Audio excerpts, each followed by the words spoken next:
Hi అండి. కొత్త సంవత్సరంలోకి ప్రవేశించాం. ఈ నెలలోనే సూర్యుడు ఉత్తరాయణంలోకి ప్రవేశించి మకర సంక్రమణం వస్తుంది. సంక్రాంతి తెలుగువారికి పెద్ద పండగ. మన శుభకార్యాలన్నీ కూడాను సంక్రాంతి తరువాతే ప్రారంభమవుతాయి. ఏరువాక నుంచి ఇప్పటి వరకు ఎండనక వానక అన్ని వేళల్లో శ్రమిస్తూ ఉన్న రైతులు ఇళ్ళన్నీ ధాన్యలక్ష్మితో కళకళలాడుతూ ఉంటాయి. ఇంటి ముందు గొబ్బెమ్మలతో, హరిదాసు కీర్తనలతో, గంగిరెద్దుల సందడితో సంక్రాంతి కళ పల్లెల్లో సందడి సంతోషాన్ని నింపుతుంది.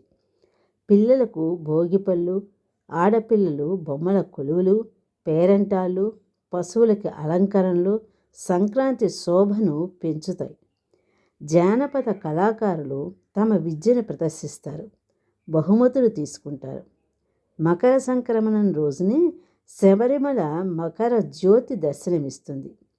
జ్యోతి దర్శనానికి ఇరుముడి ధరించి శబరిమల చేరుకున్న భక్తులు స్వామియే శరణమయ్యప్ప అనే నినాదంతో హోరెత్తిస్తారు. సంక్రాంతి వచ్చింది అంటే సందనంతా గ్రామాలలోని ఇళ్లలోనే ఉంటుంది. సరదా కబుర్లు, ఆటపాటలతో ప్రపంచాన్నే మర్చిపోయేవాళ్ళం. రంగురంగుల ముగ్గులు, గొబ్బెమ్మలు, కోడిపందాలు, ఆరుబయట ఆడుతూ పాడుతూ డ్యాన్స్ చేసుకుంటూ ఆనందించేవాళ్ళం. కానీ ఇప్పటి ఈ ఉరుకుల పరుగుల ప్రపంచంలో వాటన్నిటికీ దూరమయ్యాం. చదువు, ఉద్యోగాలు, పెళ్ళిళ్ళు, బాధ్యతలతో అందరం ఎక్కడెక్కడో స్థిరపడ్డాం.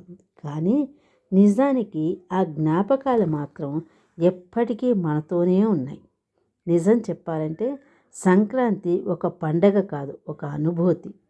ఇప్పటి ప్రస్తుతానికి ఇది ఒక జ్ఞాపకం అయింది. కాల పరిస్థితులు మనల్ని ఎంత దూరం తీసుకువెళ్ళినా మనసు మాత్రం ఆ జ్ఞాపకాలతో నిండిపోయి ఉంది. మానసికంగా మనం ఆ పండగని జరుపుకున్నట్టే అవుతుంది. అందరికీ సంక్రాంతి శుభాకాంక్షలు. ఉంటాను మరి. స్వస్తి.